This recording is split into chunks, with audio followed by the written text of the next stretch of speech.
Alan Wake 2 was on our best graphics of the year list for 2023, and we're wondering how this game shores up on PlayStation 5 Pro. How much better does it look than PlayStation 5? How does it compare to PC? Well, joining me today to answer these questions, I'm joined by Oliver Mackenzie. How you doing there, Oliver? Yes, Alex, I'm doing well. It's my first post-release PS5 Pro patch coverage here, and I think we picked an interesting one today to talk about first. Digital Foundry is proudly sponsored by MSI's range of next-generation QD-OLED monitors, available in 32-inch and 27-inch 16:9 configurations, along with 32:9 49-inch and 21:9 34-inch ultra-wide models. These are some of the best monitors we've ever tested, with incredible motion clarity, OLED burn-in protection, AI features, and genuinely game-changing performance. Check the video description to learn more, and for UK viewers, the chance to save big on MSI QD-OLED displays, including £300 off 34-inch and 49-inch ultra-wides. This one's pretty different because going back to the original PlayStation 5 version, we had a game that was pushing graphics in a lot of directions. And as a result, the console versions were pretty great, actually, all things considered, but there were some pain points, some parts that we wish could have been better if hardware were different and things were different, such as image quality and resolution. And that's why it's interesting to come here today at the PlayStation 5 Pro version, which adds in some of that ray tracing from the PC version, as well as adding in PSSR, which is this the solution to all of our FSR woes? We'll find out. But Oliver, could you tell me a little bit about the PlayStation 5 Pro version and what you looked at today? Yeah, so I looked at the quality mode and the performance mode and took kind of a look at them with respect to that original PlayStation 5 version, at least as it is right now, as of the latest patch, because I think that's where a lot of players will be coming from. And yeah, to your point, I think what we saw from Remedy early in this generation was Control in 2021. There you had RT transparent and opaque reflections. You had their original kind of upsampling solution, their very novel upsampling solution at the time. And it looked pretty good on consoles, looked pretty great on consoles at 30 FPS and then at 60 FPS without the RT reflections. But when it came time to Alan Wake 2, I think because it's a much more visually sophisticated game, because it's doing a lot more intensive things with its ray tracing on PC, that wasn't included on consoles. So basically here they've gone back in, and at least in the quality mode on PS5 Pro, they have actually added in those RT reflections again, which I think is pretty cool. So if you compare the two versions of the game, the PS5 Pro in quality mode and the PS5 in quality mode, you see those RT transparent and opaque reflections, and they look really, really good. Previously, the reflections relied mostly on SSR plus an SDF fallback that was very approximate, but perspective correct. So it looked very blurry. Oftentimes it looked like a slightly different color than the main scene even, but it did look perspective correct, which was kind of cool. But here, you're getting a lot more of that reflective detail. The RT reflections apply to water most prominently, like the water surrounding this area in Chapter 2. It also applies to transparent materials like glass. So the windows outside of this coffee shop get perfect pin-sharp reflections at an angle, likewise with the windows of these cars and the front of this display case. Previously, they might have tried to reflect a very rough impression of your character from the information available in screen space, but obviously that's not going to look great a lot of the time, and a lot of the time, I actually think it hurt more than it helped here. So the RT reflections are adding quite a bit to the game. Even when things are kind of in screen space, like on the underside of this cup in the diner, which Alex pointed out in his original PC coverage, because it doesn't have that information for the bottom of the cup, it's not actually reflecting properly in screen space. Then when you see it on PS5 Pro, it is actually reflecting properly there, so it does look quite good. And so I think overall, even though you're going to get to some of the concessions that Remedy have made to actually accommodate this mode on the console, I think it is a pretty successful implementation, at least with respect to that old PS5 version of the game, adding some lighting detail, adding some RT reflections into that title. It does make the game look, I think, a fair bit better here, and I think it is probably maybe that kind of standout RT feature. Maybe if I had to just pick one from the PC version, it does add quite a lot to the game here in some areas, especially like around bodies of water. There are some areas where it's not quite perfect though, like the RT reflections can be a bit noisy and awkward looking, and Alex will talk about this a little more, like with the wood paneling in the lodge here. There are surfaces that previously didn't get SSR treatment. They looked a little bit matte, perhaps unrealistically matte here. but I'm not sure applying reflections to them looks that great. Also with like the metal cabinets here and the wine glasses here where the denoising is not quite working quite correctly there, where it's speckling quite badly. But in terms of the other settings that this game has on PC, the other settings appeared more or less identical with that old PS5 version. One change that I did note is that the shadow settings appear to have been upgraded or changed a little bit. I'm not sure the actual resolution has changed, and the coverage looks similar, but the filtering is more aggressive. So I think that's a visual improvement maybe on the whole. It does look more realistic in conditions when the shadow casting object is more distant from the shadow there. So I think it's an interesting change. But outside of that, the settings appear to be just about identical in the quality mode. Mm-hmm. Yeah, based upon what you're saying, I think they made the right choice of the ray tracing feature that they could bring over, both for performance reasons, but also for the largest bang for your buck in visual return. I mean, everything is always situational. And things like RTGI or RT shadows, yes, they look better in a lot of aspects, but most of the scenes in the game, due to the game's heavy leveraging of their kind of strange baked voxel GI solution that they've used in the past that started off originally with Quantum Break and then changed over time to make it into Control in this game. I think you get in a lot of the scenes, the best thing you can do is upgrade the specular response of most objects. And like you were pointed out really well in like the diner scene, as well as outside, looking at like puddles or looking at the water in the second level. And then as you get deeper in the game, there's like places in the New York subway, obviously, where you'd really want those effects. And the old system of mixing SSR and their SDF reflections was pretty competent, but like you said, the noise and the lack of like the local accuracy wasn't high enough for a lot of things. And this is just a big upgrade over that. I'm not surprised though that they didn't push a lot of the other settings higher, because as you get up there for some of them, the game starts becoming more expensive for little return. So maybe they just thought like, oh, we'll change the shadow filtering because it looks better. Okay, so that's the feature set. What is the image quality like in the quality mode here on PS5 Pro? Yeah. So I thought this was interesting, and Alex will talk about this in more detail with respect to one of the most prominent PC upscalers, obviously DLSS here. Image quality is where things got a bit trickier than I expected, unfortunately. So before, the game was rendering at 1270p internally going to 4K using FSR2. Here the game is rendering with a similar setup using PSSR, but 1224p internally, pretty similar resolution there. But weirdly, when I started to look at this, in stills, there's just so much more image instability on the Pro. It's sort of hard to capture on YouTube, but it's kind of like the image is fundamentally unstable, almost like there's a kind of film grain over the image. I've turned off film grain for these comparisons, and indeed all post-processing settings that we can turn off. But in stills, FSR2 appears substantially more stable, I would say. But then in motion, when you start to move through the scene, you see some more positive signs, like when you look at Saga's hair and her clothes. The area that's kind of being disoccluded at any given time looks more refined with PSSR. The hair also looks quite a bit better with PSSR, I would say.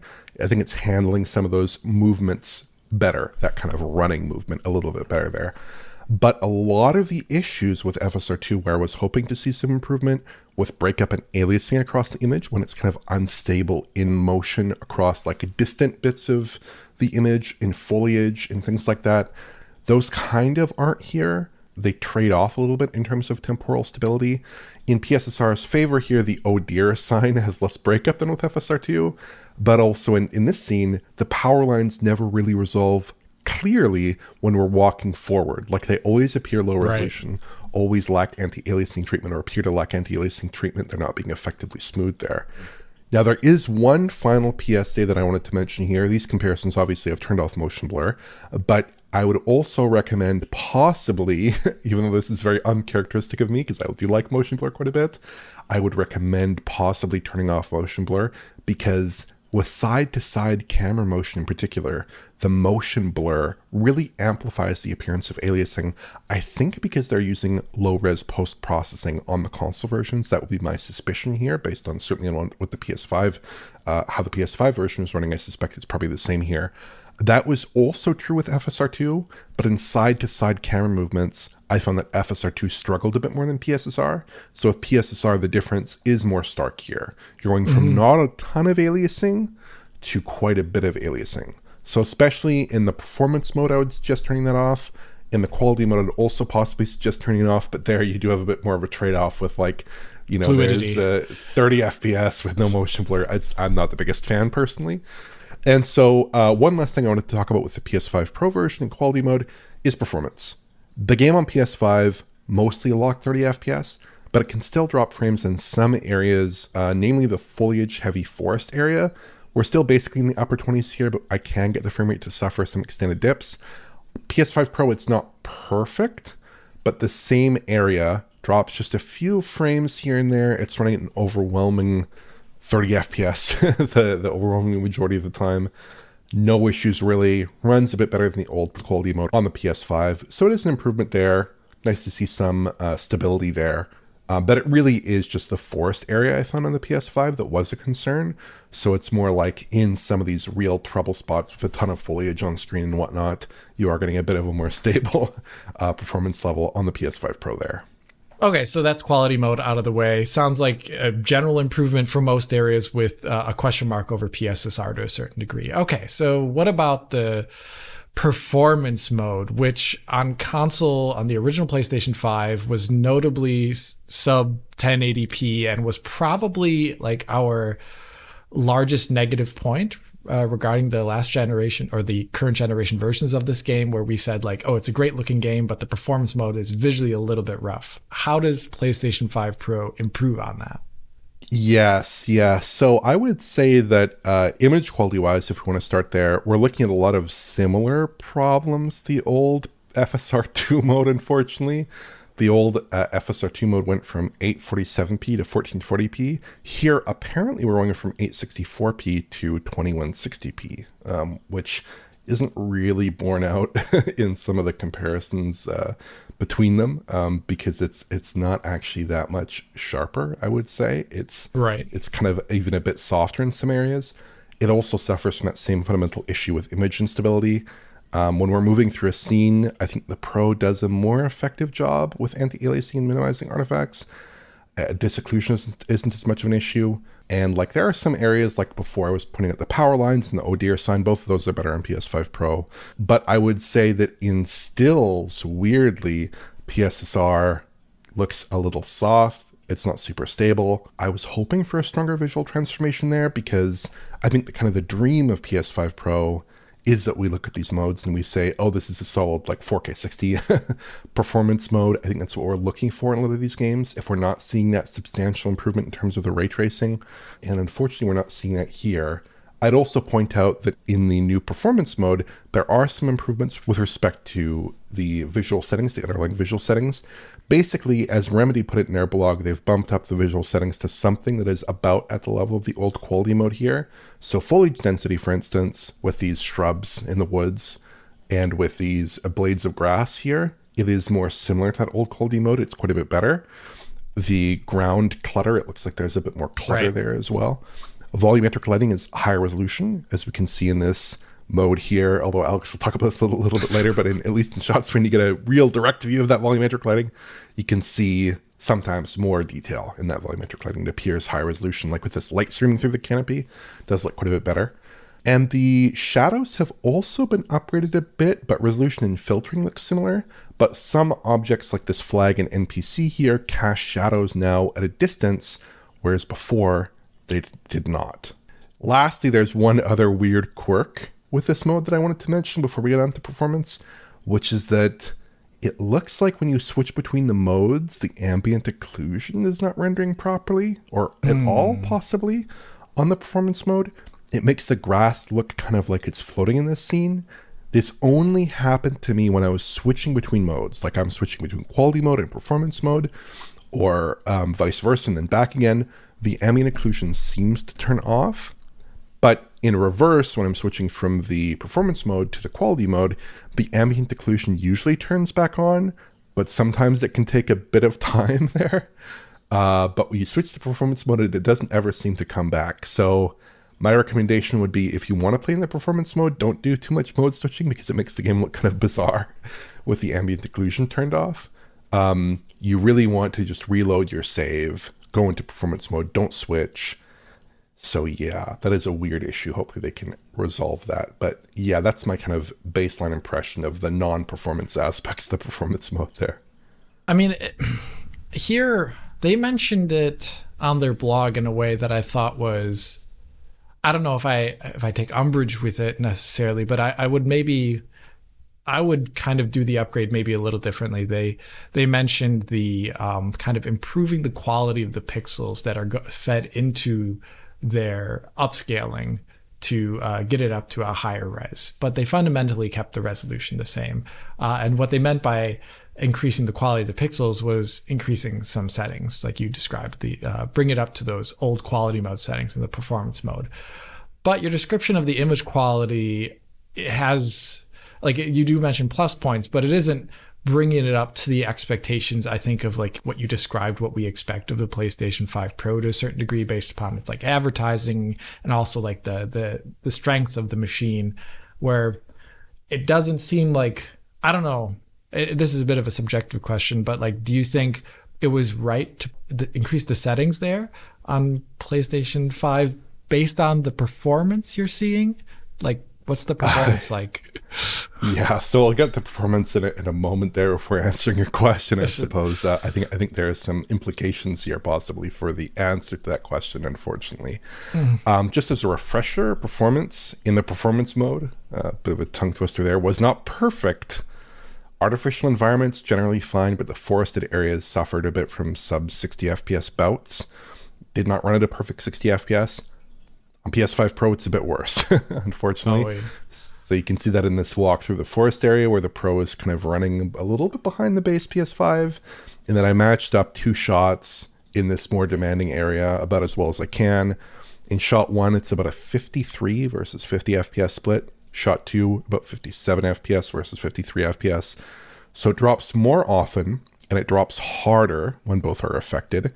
Not the end of the world, and to be fair, I don't think it drops below 48 FPS in more demanding areas. Typically, I did not observe that, at least. The lowest I saw was about 50 FPS. It should be fine with VRR, but it doesn't run as well as the base console, unfortunately. And so to answer your question, ultimately, I think the quality mode in some respects is doing a bit of a better job overall of kind of matching up with expectations here. I think in the performance mode in particular, I expected a more stable image, and indeed with FSR in some respects you are getting a more stable image in stills, which is kind of when you tend to be really fixated on it. At other times you might not be as fixated on it. So I think that overall increasing the settings, and in particular increasing the output resolution to 4K, is maybe not the way that I would have gone with things personally, because I don't even really think you're getting anything like a full 4K worth of detail, unfortunately, with PSSR at the moment. So it seems like, I don't know, presumably this is something they tested, but maybe 864p to 1440p, give yourself a bit more GPU time, keep the settings the same, or maybe even pull them back a little bit, because the old performance mode settings looked fine. If they are paying a significant performance penalty, again, assuming that's true, I don't know that it is true. But I probably would have gone a bit of a different way about it with the kind of way that the consoles are configured at the moment, because unfortunately, I think there are some real positive points here, but it's also not, I think, quite what players are looking for out of PS5 Pro with those 4K 60 modes, with those 4K 30 modes that are pushing out more advanced ray tracing. Not 100% where I'd like it to be at the moment. I think that sounds reasonable. And as I was letting on with my question there, usually you would just want the game to be better in all aspects, and having to have like a mixed upgrade is always, it's not a great thing to offer just the player, because they come potentially from the PlayStation 5 version where they expect everything to be better with something called Pro, but then if only some things are better but some things are worse, then it's like a bit of a mixed feeling. It isn't too great. So I agree with you there. And in which case I would maybe dial back settings or dial back the output resolution to make performance better and maybe make image quality better. Who knows? But Alex, I think that's enough of consoles, focusing on consoles exclusively for today. I think that's probably enough there. But I think this game's premier experience has not been on the PS5 thus far. Yeah. It's been on PC. It's been on PC where you can use these very advanced upsampling solutions, where you can dial in a ton of ray tracing, where you can dial in very high quality ray tracing there. And so I was curious, and I think you were very, very curious about how the PS5 Pro version compares to some of the PC version's aspects here, because I think that is probably a point of comparison that people are invested in. And I think that comparing to PC can possibly tell us quite a bit about the PS5 Pro version actually here. Yeah, and that's why I think it's interesting. Beyond just being novel because we do these things at DF, I think if we want to get to know a piece of hardware better, it's interesting to compare it to other things, especially in regards to PSSR, because this is like the first iterations of PSSR we're seeing in games right now. And to see maybe where its trajectory is in the future, you can compare it to things that we have on PC. Same with ray tracing performance and ray tracing features, where we have an idea of what's going on in the PlayStation 5 Pro, but it's a black box to us. On PC, we can turn things. Well, it's a white box actually, but or maybe it's a gray box if you bought that version. We can comparing to the PC version gives us a better understanding of what we can maybe expect from PS5 Pro titles in the future, or what we can expect better from patches that come out. So that's why I compared to PC here. And the first thing I wanted to look at was DLSS versus PSSR. And the reason why we're doing that is because the previous comparisons we've been able to do have really just been Ratchet and Clank. And that was one using dynamic resolution scaling, which is a bit annoying. Here we have a flat resolution. Another thing that's great about this title is we're dealing, especially in the performance mode here, with generally like low internal resolution being upscaled to something a lot higher. This is like a 2.5 times axis scale to 4K from that 854p, I believe it is, or is it 864p? I forget. Yes. up to 4K, and that is like a super hardcore upscale, and that is going to be testing like the limits of what this upscaling technology is capable of. Comparing there to DLSS is actually quite interesting. And to do the comparison, I looked primarily at that performance mode running PSSR, and I compared it to an RTX 4070 here running at the same quality settings, using 864p internal resolution that I forced using the program MV Profile Inspector, because you can force internal resolutions for DLSS using that. And I'm also using the ultra performance scaling mode preset. Like there's different models inside DLSS that do different things, and NVIDIA has a specific one for resolution scales above 2 times axis scaling, which is called their ultra performance mode. So I'm using that model here. And the first comparisons were, well, like you were saying, like PSSR is not acquitting itself so great in this title, and maybe as a result of the low resolution, but when you compare to DLSS, like in this shot here, I think one of the biggest things you notice is that you said it didn't look particularly 4K. And if you compare DLSS, it actually looks a lot more 4K, because small details that are really smaller than a pixel in size are managed to be brought into the image. And so looking at this image, you can see in the forest, the fence that's kind of against the background of the sky here, you can actually resolve the detail of the individual interlinkings of the fence there on the DLSS view, which are unstable and almost blurred over a little bit in the PSSR view. Same thing with like other inner surface detail, like looking in the town in this shot here, on the text on these signs, you can kind of see that for some reason PSSR almost like has like a softening of the entire image in comparison to DLSS, even though they're running obviously at the same internal resolution and upscaling to the same output of 4K. Another thing that you mentioned as well regarding the comparisons to even just to FSR2, like we see in this shot here, is that for some reason, and we're kind of seeing this a little bit in cross-title comparisons at the moment, looking at other titles too, when you just sit the camera still, as we're seeing here, there's just like a general shimmer or jitter or noise in the entire image on PSSR. And this one is a little bit strange to me, because usually with TAA, the issue is in movement and not when the camera's sitting still. And here it's like almost the opposite. Like it tends to do better when the camera's moving, but when the camera's still, you can really see a lot of instability. And almost like you said, it looks like film grain. If you like look really quickly, you can actually see like the jitter. I think too, of the subpixel jitter of the entire image. It just generally doesn't look very 4K like in comparison to DLSS, or is not very stable when the camera is sitting still. And now I think it's interesting to compare to DLSS here because there's been, for DLSS 2, like 4 years of iteration, and for DLSS in total, like 6 years of iteration. And we kind of see like the upward trajectory of where PSSR can be in the future, where at the moment it isn't like properly there when you look at these still images, but it could be up there in the future. And that's something that would be great to see. Another thing that I kind of wanted to point out was that, and we're kind of also seeing this in other games, is that like when you're moving, it's better than FSR2, but still like could be better. Like the camera moving here, like looking at the power lines or looking at Saga's hair, it's a bit more like pixels are sticking out more. They're showing their face more often, kind of like flickering in and out of the image. And there's a different level of stability there when things are movement. Or like when I push the camera forward here in this scene, you can see the same thing on like the left hand side of Saga there in regards to like the power lines or the trees or the signs and the amount of flickering and aliasing that comes up there. It's just generally not up to what we see on the right hand side of this image with DLSS.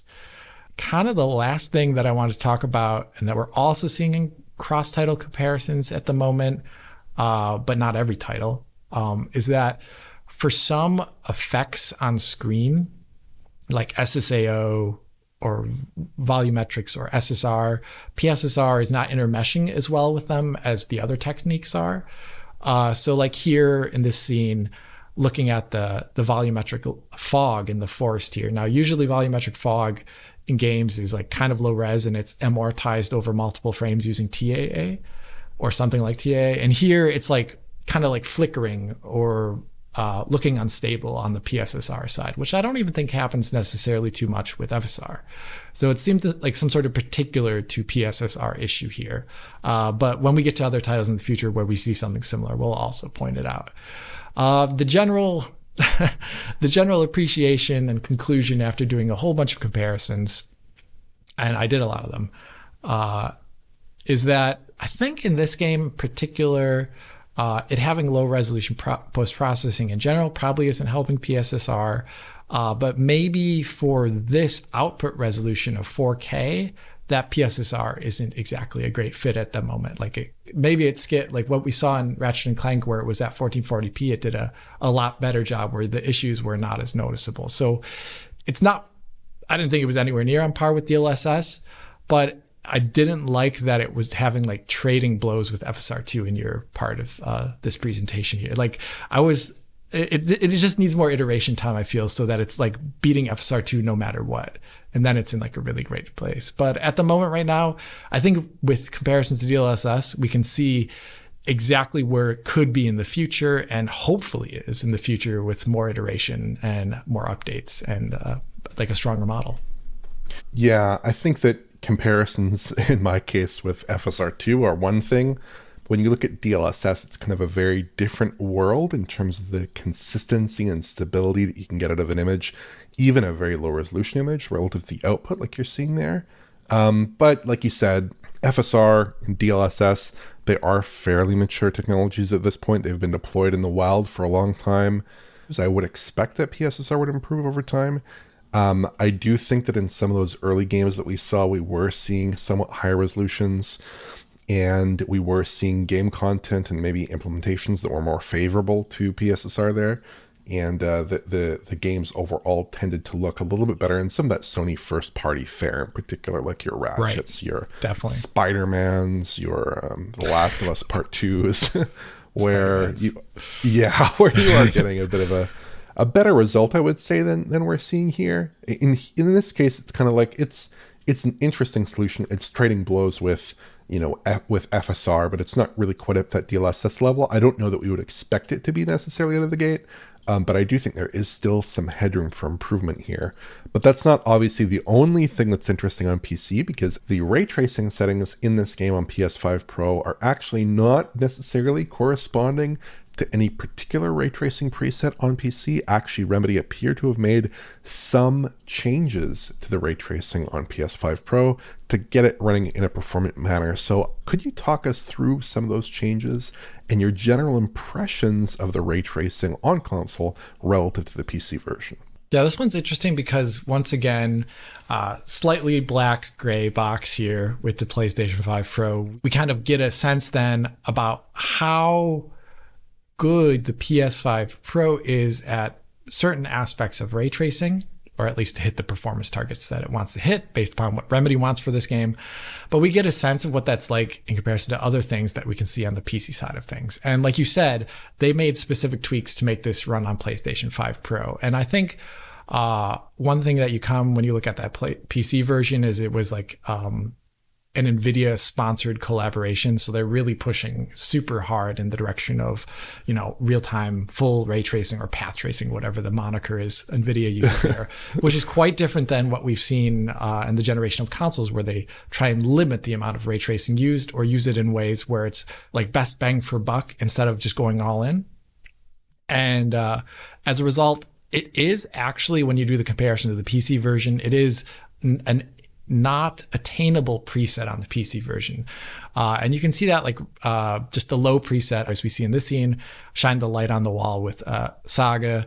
And you can see it's like bouncing light across the room, like this GI effect. The lowest setting has like one bounce of RTGI in there. Another thing that goes without saying is, like you described earlier, you don't really need to say too much about this, but there's also no direct lighting, obviously, in the RT setting there at all, too. So things like shadows and direct lighting are not covered on the PlayStation 5 Pro version of this game, which is an expensive technique. And I'll go a bit more into that later about why we see some of the differences we see here. But basically, shadows are still done with rasterized shadow maps on the PlayStation 5 Pro version, which this game doesn't have the best quality shadow maps, I would say. I think there are titles that do it way better. Mm-hmm. But you can solve that issue on PC with the ray trace direct lighting option. Another thing that they mentioned in their blog, actually, too, was how they reduced the distance of the BVH. Now, I would say in most scenes that are not in the town, and if you're just in the forest, for example, or in enclosed rooms, you wouldn't necessarily notice this. But for the bigger scenes where performance matters, they reduce it in a way that's visible. Like just looking across the road here, right as you get control of Saga in the town for the first time, you can see that like stuff in the background is not reflected in the puddles of water. One thing they also mentioned in their town that you can see as you overlook the water towards like the area outside in the bay, is that the islands in the distance, or the land in the distance, doesn't have the trees reflected on it. And that's because they reduced the amount of geometry in this BVH at a distance. They just call it out all away. But what you can notice is that they, as like what they also mentioned in their blog, is that you can see the land mass, nevertheless, is still reflected in it. And that's where they described it as ray tracing a height field. And there, I think they just mean like the height map, like the tessellated height map of the terrain. So there's no awkward moment, at least. They are culling things in the distance, but they don't want it so that you just can't see like the land in the distance. They want something to be traced against there, which would otherwise look awkward. Same with the shot here of missing buildings on the water reflection. Like there's stuff that they're putting towards closer to the camera that they don't want in there because of the ray tracing time going up. Another thing that you actually can't see in any of the comparisons I made is that they mentioned on their blog, and I think this is really important, is that they reduced the update rate for things that are in the BVH. And this is really important for the forest scenes that you talked about earlier. Essentially, the game is way heavier in the forest with ray tracing on. It's just heavier in general, even without ray tracing on, but it's even more particularly heavy when you're in the forest in this game with ray tracing on. And to make that at all performant on the Pro, I think that's one of the reasons why they reduced the BVH distance as well as the update rate. They like half it essentially, and they bring in the cascade closer because BVH update and refitting is actually done on the GPU, and the GPU performance absolutely tanks in this game on PC when you get to the forest. It's not actually a super CPU demanding game at all. So those kind of things make a lot of sense. Another optimization they did is that denoising is different. And if you look at this puddle on the ground here, you can see there's like, some of this might be PSSR stuff. I'm not exactly sure, but it's just like less clear. Like things that are supposed to be mirror-like are just less mirror-like as a result.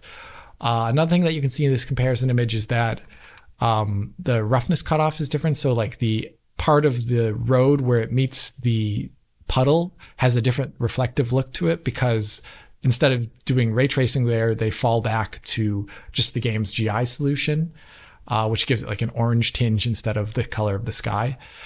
And you can, I'd say this is not super noticeable in a lot of scenes, but there are some scenes where it's more particularly noticeable, like inside the diner. If you look at the wall there, there's this like wood paneling, but it's apparently just a rough enough wood where there's just no reflections there in comparison to the PC version's lowest setting there on the RTX 4070.